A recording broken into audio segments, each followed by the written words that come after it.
Hey, yeah. So welcome to the second video that I'm making. This is actually the second time recording it. I kind of rambled for a long time in the first. Oh, I'm so sorry. I'm a little sleepy. What I want to get down to talk about in this video is that,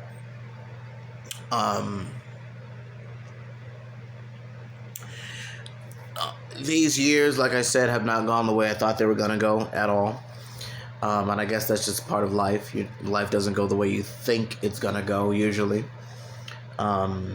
especially not when you're a kid or when you're living with the point is this. Look, what I want to get to talk about is how I've been dealing with situations and what needs to change about how I deal with situations.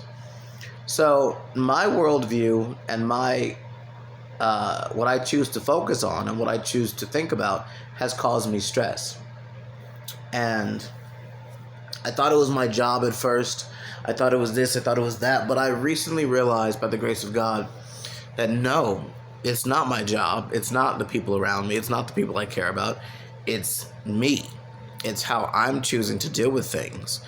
And I made a video 7 years ago talking about how it's how you choose to react. And that's the truth. It's how you choose to react to situations that that really makes or breaks your life. And in all the stuff that happened, I kind of lost sight of that. And I just feel so not lost, but like I look at these old videos that I put up there and I could see myself trying and I had hope and stuff like that, and now it's just like, oh my God, like it's like, it's not that I don't have hope or I don't enjoy my life. I do enjoy my life.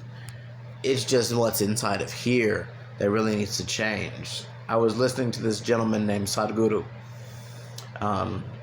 I think I was listening to him back when I started this channel. I'm not sure, or if I discovered him after that. But he's talking about how if your nature itself isn't joyful and making pleasantness, well, it should be, I forgot what this man said, bless his soul, but my nature has not been joyful. My nature has not been one of pleasantness. My nature has been one of, let me make it difficult. Let me try to challenge myself. Let me push myself to the limits, and not in a healthy way. The way that I go about pushing myself leads to injury. It leads to health problems. It leads to overworking, overstressing, not getting any sleep, not being able to rest when I go to sleep.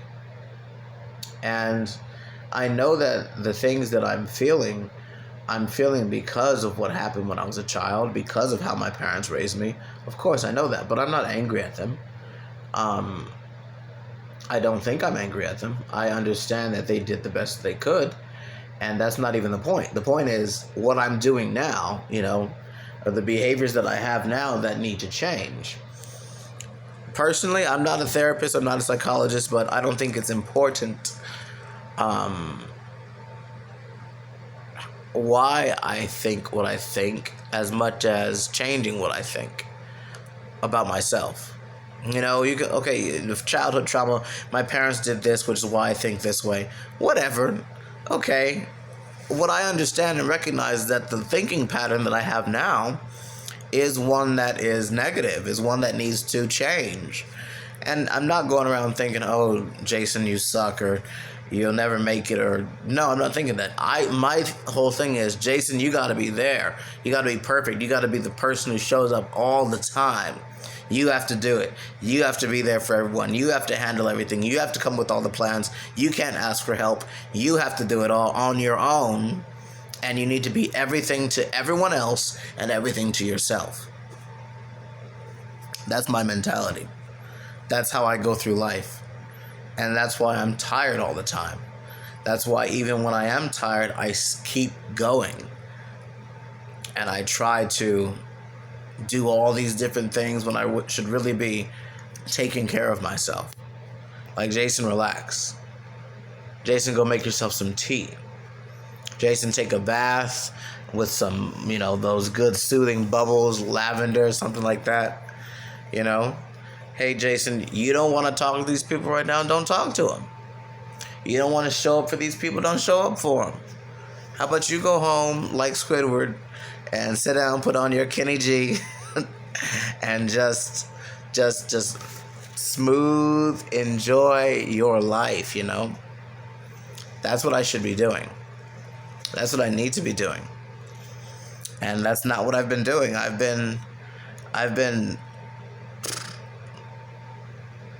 want to be loved. I really do. That's another thing that's wrong with me, or wrong with my mind, is that I have this strong desire to be loved. And obviously it comes from my parents abandoning me. I was a great child. I did everything they asked me to do. I had straight A's. I did all the chores. I did everything that they wanted me to do. And then I tell them that I'm bisexual, and all of a sudden all that other hard work that I put in to make them happy means nothing, and they abandoned me. So of course I want a family. And it wasn't only my parents, my sister too. But of course I want to be loved. I have this void of love that people whose parents don't abandon them, people whose families don't shun them, don't have that. But I have this void of wanting to be loved. And yes, I have a loving partner. I'm so thankful for that. But a reality that people have to understand is that your partner, your significant other, cannot give you all the love and support that you need to be a healthy, whole human being.